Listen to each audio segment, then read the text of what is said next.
Hello everyone. Welcome to study IQ. Study IQ के इस video में मैं आपको समझाऊंगा इस वीडियो में कि चाइना को एक बहुत बड़ा एडवांटेज क्या है ग्लोबल एनर्जी ट्रांजिशन में। पूरी दुनिया पेट्रो एनर्जी यानी पेट्रोल और डीजल से चलने वाली गाड़ियां जो है अब उनसे बिजली से चलने वाली यानी इलेक्ट्रो इकोनॉमी की तरफ जा रही है।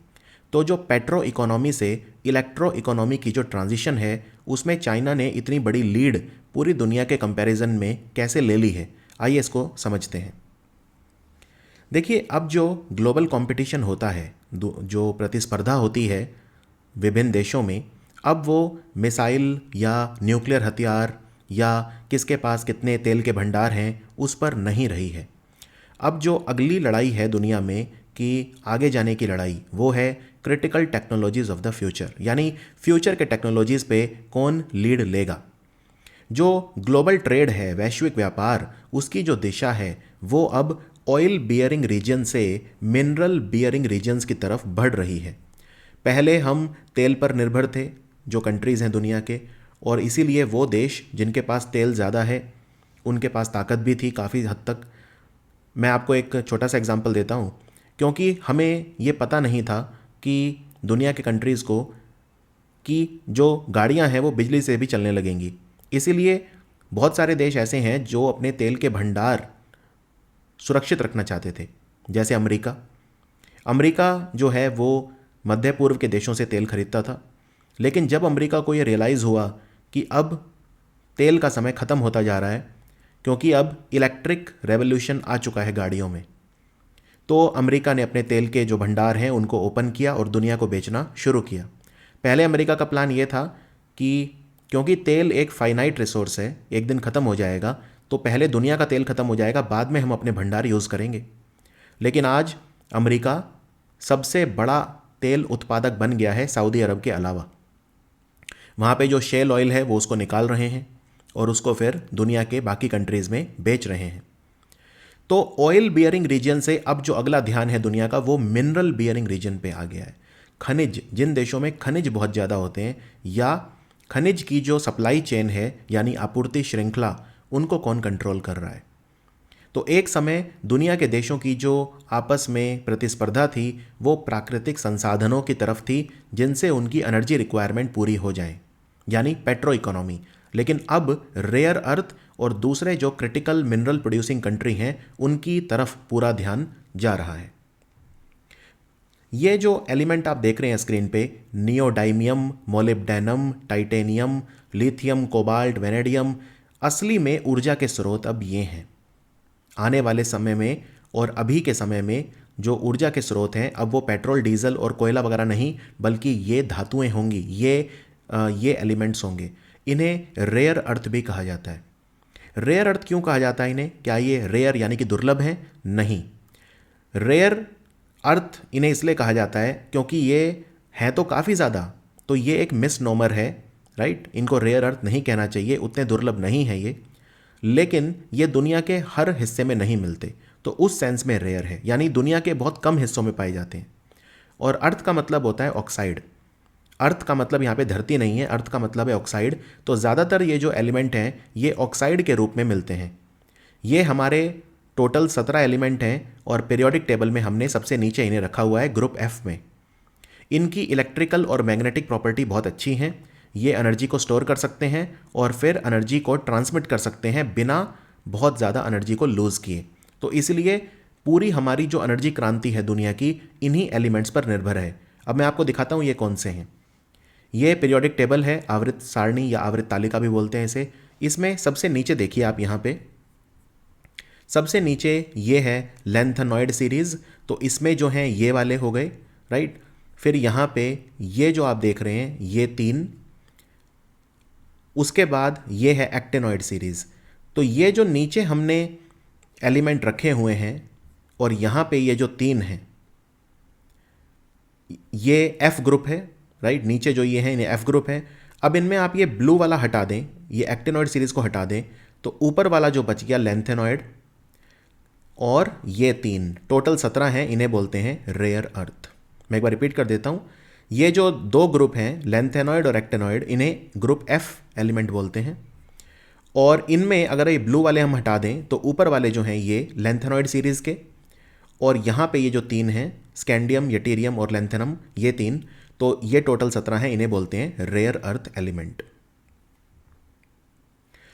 हमारी जो भी बैटरी बनती हैं उनमें तीन हिस्से होते हैं, कैथोड, एनोड और इलेक्ट्रोलाइट।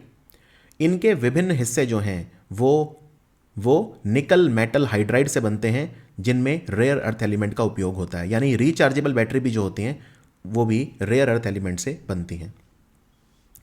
अब जो कंट्रीज़ हैं वो लिथियम, कोबाल्ट, निकल, कॉपर, ग्रेफाइट इनकी तरफ दौड़ रहे हैं।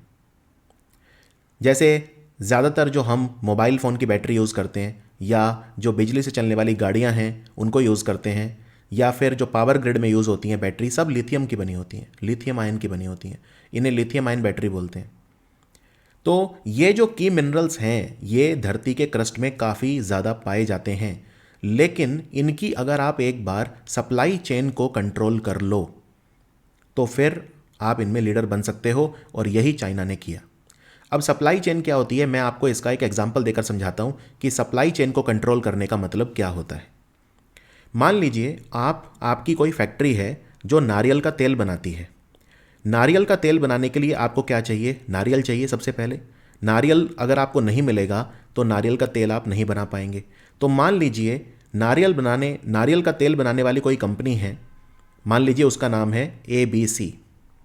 तो ABC कंपनी पूरी मार्केट को अगर ऑक्यूपाई करना चाहती है तो उसे क्या करना होगा, भारत के वो राज्य जिनमें नारियल बहुत ज़्यादा होता है, वहाँ पे जितने भी किसान हैं जो नारियल को ग्रो करते हैं उनसे डील कर लो।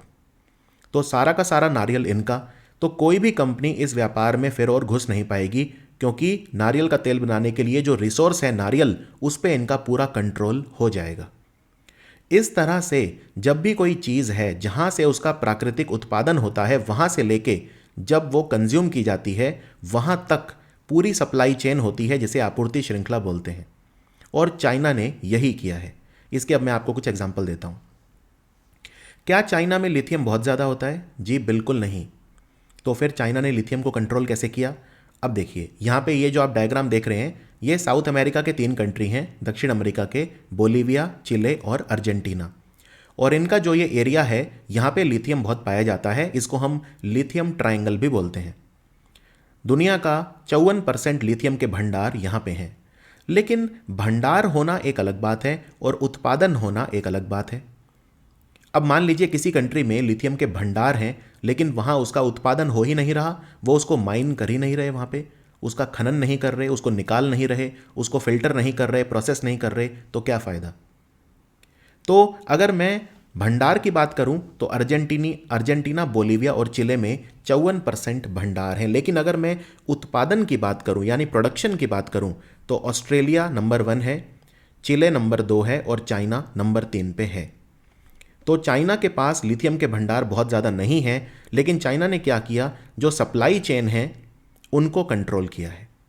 चाइना ने फॉर एग्जांपल साउथ अमेरिका के ये जो कंट्री हैं इनमें काफ़ी इन्वेस्टमेंट करा है इन माइंस के अंदर, तो वहाँ से उसे लिथियम मिल जाता है, फिर ये लिथियम चाइना आता है और वहाँ पे वो प्रोसेस किया जाता है। फिर चाइना उनसे लिथियम की बैटरी बनाता है और पूरी दुनिया को कंट्रोल करता है। आपको एक बड़ा अच्छा एग्जाम्पल और देता हूँ, कोबाल्ट का। राइट, कोबाल्ट बैटरी भी आती है, कोबाल्ट का इस्तेमाल बहुत होता है बैटरी बनाने में और दूसरे एनर्जी के सोर्सेज बनाने में। दुनिया का 68% कोबाल्ट ये कॉन्गो में होता है, ये प्रोड्यूस होता है कॉन्गो, और ये काफ़ी अनस्टेबल कंट्री है। तो इनमें से बहुत सारे क्रिटिकल मिनरल ऐसे हैं जो मैंने आपको दिखाए थे, रेयर अर्थ मिनरल, इनकी बहुत सारी माइंस ऐसी हैं जो दुनिया के बहुत अनस्टेबल कंट्रीज़ में हैं, जहाँ पे या तो सिविल वॉर चलता है या सरकार वीक है, बहुत सारे प्रॉब्लम चलते हैं। तो डेमोक्रेटिक रिपब्लिक ऑफ कॉन्गो, जिस कंट्री को हम पहले जायरे बोला करते थे, ZAIRE, जायरे, इसको आज की तारीख में डेमोक्रेटिक रिपब्लिक ऑफ कॉन्गो बोलते हैं। तो 68% जो कोबाल्ट है वो यहाँ पे होता है। तो चाइना ने क्या कर रखा है, यहाँ पे 14 बहुत बड़ी बड़ी कोबाल्ट माइनिंग कंपनियां उनमें इन्वेस्ट कर रखा है, ये चाइना के द्वारा ओन्ड है। तो चाइना को कोबाल्ट मिल जाता है। चाइना के पास दुनिया का सिर्फ 1% कोबाल्ट होता है जो वहाँ पे चाइना में प्राकृतिक रूप से पाया जाता है। लेकिन कोबाल्ट की आज ज़्यादातर जो प्रोडक्शन है, कोबाल्ट को जो सप्लाई करता है दुनिया को, वो चाइना करता है, क्योंकि वो रिपब्लिक ऑफ कॉन्गो में उसने बहुत ज़्यादा इन्वेस्टमेंट किए हुए हैं। आज चाइना दुनिया में 70 से 80% जो वैश्विक व्यापार होता है मोस्ट क्रिटिकल मिनरल्स का वो करता है, उसको कंट्रोल करता है पूरी तरह से। कोई भी ऐसा कंट्री नहीं है दुनिया का जिसका इतना ज़्यादा डोमिनेशन है lithium ion battery value chain पे। चाइना आज एक लीडिंग प्रोड्यूसर बन गया है जितने भी लिथियम आयन बैटरी मटेरियल हैं उनका, चाहे उसके पास भंडार हैं या नहीं। भंडार हैं तो बहुत अच्छी बात है, नहीं तो चाइना उन देशों से व्यापार करता है और वहां पे आपूर्ति श्रृंखला पे पूरा कब्जा कर लेता है। तो चाइना ने ये किया कैसे? ये इतनी जो चाइना की डेवलपमेंट है ये कैसे हुई इस मामले में? देखो, चाइना, एक बात है, चाइना ये समझ गया था कि जो डीजल इंजन है या पेट्रोल इंजन है उसमें मैं वेस्टर्न कंट्रीज से, मैकेनिकल इंजीनियरिंग में मैं उन कंट्रीज से मुकाबला नहीं कर सकता। आपने बहुत सारी गाड़ी बनाने वाली कंपनी सुनी होंगी, जापान की टोयोटा, इटली की फरारी, फिएट, जर्मनी की मर्सिडीज, BMW, अमेरिका की फोर्ड मोटर, जनरल मोटर। लेकिन आपने कभी कोई चाइना की गाड़ी की कंपनी सुनी है? कभी नहीं सुनी होगी। ऐसा क्यों? क्योंकि चाइना इस बात को समझ चुका था कि वो इन चीज़ों में वेस्टर्न कंट्री से नहीं जीत सकता। मैकेनिकल इंजीनियरिंग में जिसका इस्तेमाल गाड़ियाँ बनाने के लिए होता है, वो जो भी पेट्रोल इंजन, डीजल इंजन, ये सब वेस्टर्न कंट्रीज़ की देन है। चाइना ने ये देख लिया था, तो चाइना ने उस पर फोकस करना छोड़ दिया, सिर्फ उसको अपने डोमेस्टिक कंजम्पशन तक रखा। तो चाइना ने फोकस किया भविष्य की टेक्नोलॉजी पे जो थी इलेक्ट्रो इकोनॉमी। चाइना ये समझ गया था कि आने वाला समय इलेक्ट्रॉनिक इकोनॉमी का है, जहाँ पे जो इलेक्ट्रिसिटी एनर्जी के सोर्सेज होंगे वो बदल जाएंगे। अब पेट्रोल डीजल से हटके दुनिया मिनरल्स की बात करेगी। अब हम अगर बिजली से चलने वाली गाड़ियों की बात कर रहे हैं तो उनमें ऊर्जा का स्रोत क्या है? उनमें लिथियम आयन बैटरी हैं। तो लिथियम आयन बैटरी बनाने के लिए क्या चाहिए? लिथियम। तो चाइना ने तभी से ही, यानी बहुत पहले से ही, 15-20 साल पहले से ही इस पे काम करना स्टार्ट कर दिया। यानी चाइना के पास एक अर्ली बर्ड एडवांटेज था, अर्ली मूवर एडवांटेज। 2010 से ही चाइना ने अपनी इलेक्ट्रो इकोनॉमी को बहुत ज़्यादा ग्रो किया, चाहे वो अपस्ट्रीम हो, यानी कि बैटरी बनाने के लिए जो रॉ मटेरियल है, लिथियम, कोबाल्ट, निकल, ग्रेफाइट, मैंगनीज और रेयर अर्थ, उनको एक्सप्लोर करना और जिन कंट्रीज़ में ये होता है वहाँ पे इन्वेस्ट करना, उनके साथ पार्टनरशिप्स करना, या मिड स्ट्रीम हो, यानी इनसे फिर फाइनली वो मटेरियल बनवाना, battery grade chemical, cathode, anode वगैरह बनाना, और डाउन स्ट्रीम यानी एक बार बनने के बाद उसको प्रोड्यूस करना, यानी लिथियम आयन बैटरी, सेल और दूसरे प्रोडक्ट को बनाना। यानी अपस्ट्रीम, मिड स्ट्रीम और डाउन स्ट्रीम तीनों में ही चाइना बहुत आगे दुनिया से निकल गया। कुछ मैं आपको फैक्ट्स बताता हूं। 2019 में दुनिया का जो 23% ग्लोबल माइन आउटपुट था बैटरी मिनरल्स का, वो चाइना से हुआ, राइट? सिर्फ 23%, लेकिन उसके बावजूद चाइना ने 80% दुनिया की process battery grade raw material पे कब्जा कर लिया, और 66% दुनिया में जो कैथोड और एनोड बनी। मैंने आपको बताया था कोई भी बैटरी होती है तो उसमें एक एनोड होता है और एक कैथोड होता है और एक इलेक्ट्रोलाइट होता है। तो कैथोड और एनोड बनाने की 66% इंडस्ट्री चाइना में है। आज 73% जो बैटरी सप्लाई चेन है चाइना उसको डोमिनेट करता है दुनिया की। 73% बैटरी सप्लाई चेन चाइना की है, राइट? 2020 की बात करूं तो बैटरी सेल प्रोडक्शन, जितनी भी दुनिया में बैटरी सेल बनते हैं उनमें 63.2% चाइना का हिस्सा था, और अमेरिका दूसरे नंबर पे था जो 14% था। तो फर्स्ट और सेकंड में जो डिफरेंस है आप यहां पे देख सकते हैं। चाइना एक मिनरल रिच कंट्री है, कुछ मिनरल्स चाइना में अच्छे होते हैं, लेकिन चाइना उसके बावजूद अपने मिनरल्स को यूज़ नहीं करता। वो दुनिया के मिनरल्स को यूज़ करता है और अपने मिनरल्स को ओवर एक्सप्लॉइट नहीं होने देता, यानी अपने भंडार बचा कर रख रहा है। जैसे अमेरिका ने अपने तेल के भंडार बचा कर रखे, आज चाइना अपने मिनरल्स के भंडार बचा कर रख रहा है। चाइना अपनी इंडस्ट्रीज़ को सपोर्ट करता है, अपनी जो मिनरल माइनिंग और मिनरल प्रोसेसिंग कंपनी है उनको बहुत सस्ते लोन मुहैया करवाता है। चाइना ने अपने जो 5 ईयर प्लान बनाए हुए हैं उनमें भी national ministry action policy continuity in new energy vehicle development, इन सब पे जोर दिया है। यानी एक कोऑर्डिनेटेड तरीके से वहाँ पे जो उनका 5 ईयर प्लान है वो एक टॉप डाउन एजेंडा फॉलो करता है, जिससे मिनरल प्रोडक्शन और मिनरल सप्लाई चेन को कंट्रोल किया जा सके। चाइना अपनी जो भी नीतियाँ बनाता है वो इसी डायरेक्शन में बनाता है। चाइना ने इलेक्ट्रिक व्हीकल के जो टारगेट हैं वो सेट किए हुए हैं, जिनको उसने अचीव भी कर लिया है। चाइना बहुत ज़्यादा local purchase subsidy, tax break, production mandate वगैरह इंडस्ट्रीज़ को देता है, प्रोडक्शन लिंक्ड इंसेंटिव्स देता है। फिजिकल और नॉन फिजिकल मेजर बहुत सारे, जैसे आसानी से लाइसेंस देना, road access, parking, charging incentive, government private partnership for electric taxi and ride hailing fleet, ये भी चाइना में बन रहे हैं। यानी कि चाइना जो है वहाँ पे किसी भी तरह का रेड टेप नहीं है इन चीज़ों के मामले में, कोई कन्फ्यूजन नहीं है किसी तरह की, कोई डिले नहीं है इन चीज़ों को लेकर। बीजिंग, शंघाई, शेंजन जैसी जगह में R&D रिसर्च डेवलपमेंट फैसिलिटी बहुत ज़्यादा हैं। चाइना की जो सरकार है वो रिसर्च एंड डेवलपमेंट पे बहुत ज़्यादा ध्यान देती है। कमर्शियल व्हीकल जो हैं, इलेक्ट्रिक व्हीकल, उन पे बहुत ज़्यादा ध्यान देती है। बैटरी मैन्युफैक्चरिंग की बहुत बड़ी सप्लाई चेन, दुनिया की सबसे बड़ी पब्लिक चार्जिंग नेटवर्क, ये सब भी चाइना ने बना लिया है।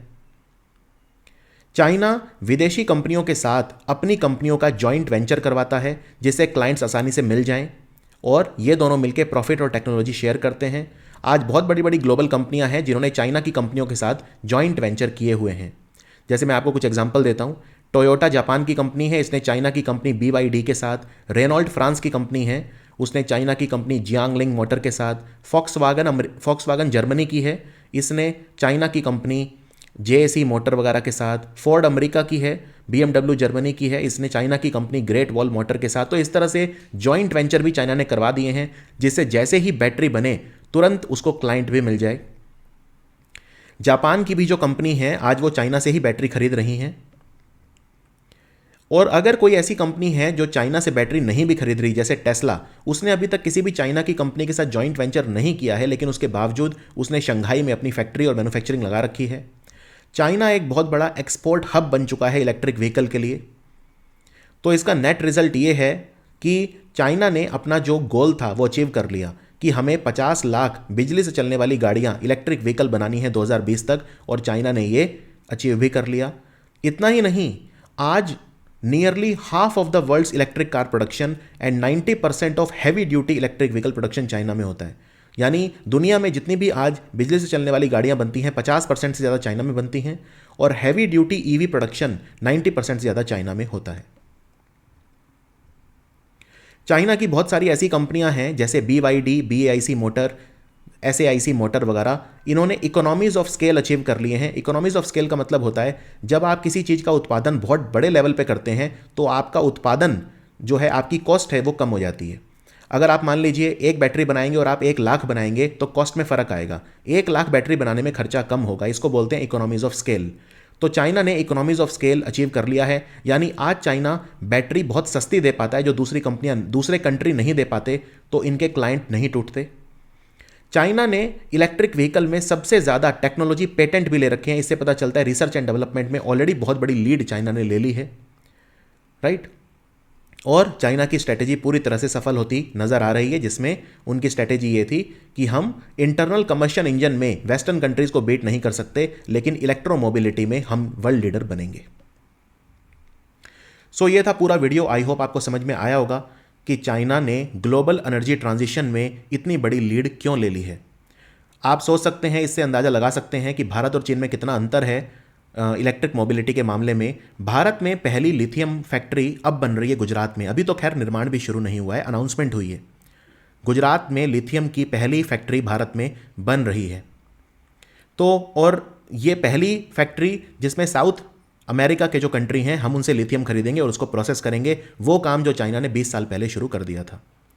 तो आशा करता हूँ कि इससे आपको एक जानकारी मिली होगी कि फ्यूचर किस तरफ जा रहा है और चाइना सुपर पावर क्यों है, और हमें भारत को क्या करना चाहिए। ऐसे में हमें पूरी तरह से जो फ्यूचर टेक्नोलॉजीज़ हैं उन पर ध्यान देना चाहिए, रिसर्च एंड डेवलपमेंट को मजबूत करना चाहिए, राइट। चाइना की कंपनियों से हम आज भी बैटरीज खरीद ही रहे हैं, हर कोई खरीदता है, तो उनके साथ टेक्नोलॉजी ट्रांसफ़र हमें करवाना चाहिए जिससे हमारी जो डोमेस्टिक कंपनी है उन्हें भी वो टेक्नोलॉजी मिले जिससे हम इसमें सेल्फ रिलायंस यानी आत्मनिर्भरता हासिल कर सकें। So thank you for watching this video.